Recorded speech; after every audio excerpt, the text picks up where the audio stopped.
Zágráb jött szóba méghozzá azért, mert Túz Osváth, aki zágrábi püspök volt, nem csak egy nagyon jó püspök volt, aki becsületesen vezette a rábízott népet, hanem amellett, hogy Mátyásnak jó barátja volt, még arra is adott, hogy fönnmaradjon egy olyan kódex, amit mostanában zágrábi antifonáliának hívunk, és ebben a kódexben pedig tanúbizonyságot tegyen sok darab arról, hogy milyen fejlett zenekultúra volt abban az időben ott.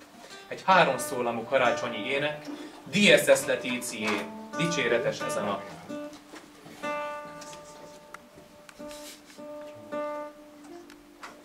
Hát még mielőtt elkezdenénk, azért most mondom, hogy nehogy utólag szó érje a ház elejét.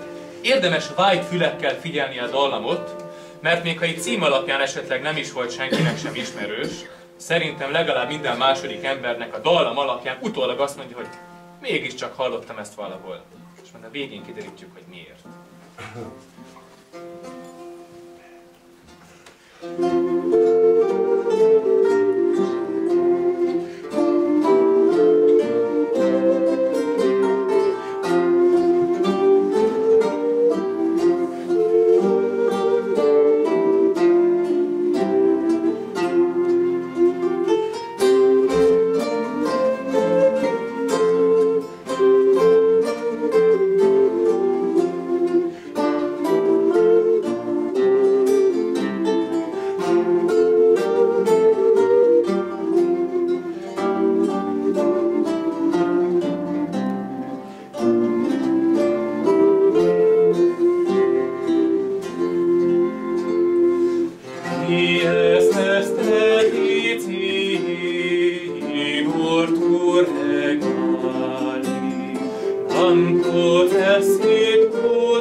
Volt ismerős ez a dallam sokaknak. Főleg az a rész, hogy Puerat mirabilis, totus delectabilis. Látom a csillogó szemeket, bátran tessék jelezni, hogy miért is. Egy magyar karácsonyi ének, egészen fiatalkori éveinkre. Kis csizmán, Jézuskának adunk. Azt hiszik, hogy ez egy műdal, nem, ez már 600 éve íródott, sőt, ez egy olyan régi 5 fokú dallam, hogy akár több ezer évesnyi is lehet.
Krinichi Pálnénak egy nagyon szép Mária énekét fog énekelni, mely ma úgy ismerős, hogy a Festetics kódex, de az ő ima könyvében volt ez benne.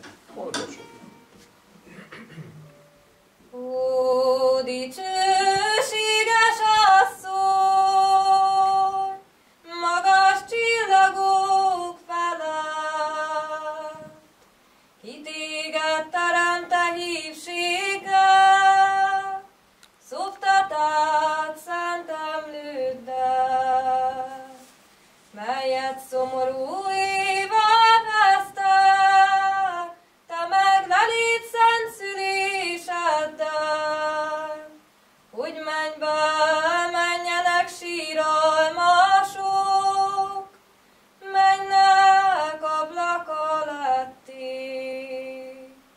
Te magas királynak kapuja, és irgalmasságnak fényes ajtója, te minket ellenségtől oltalmaz, halálunknak idején fogadj. Dicsőség néked, Uram, ki születtél szűztől, Atyával és Szent Lélekvel, örökkül örökké. Amen. Köszönöm szépen! A Palesztina ének, ez a címe is Walter von der Vogelweidének. Ugye az éneke, Vogelweide azt jelenti, egy kicsit ugye madár, eltető madárrét, de arrább felé szimbolikusan madár lélek, az etető, az ugye tápláló, hát nem véletlenül hívták ezt a költőt, úgy Szent Erzsébetnek a lelki rokona, Szent Ferenccel leveledik, ő is csak úgy, mint Szent Erzsébet, és az egy életcéljuk van a szegényeken segíteni, és az éhezőket etetni, tehát ez a hármas, ez a triász, ez az, amit mi ezzel az énekkel mindenképpen szeretnénk az embereknek a tudomására jutni, melyet még nem dolgoztak föl.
És készíteni Kecskés Pétert fogjátok hallani.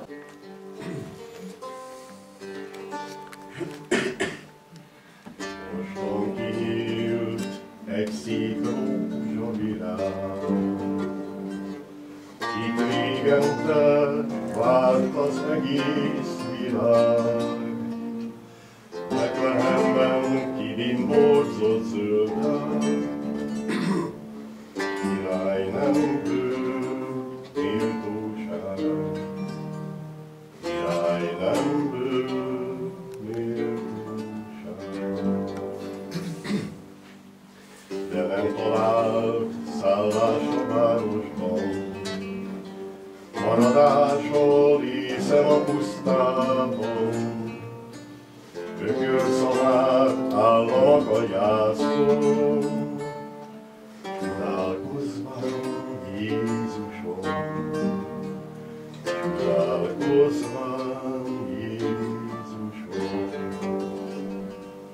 Bölcső volnék gyöngén ringatnálom, a hidegnek csípni nem hagynálok. Egy lakorván újra forgatnálom, szolgálnék, mint Uramnak, szolgálnék, mint Uramnak.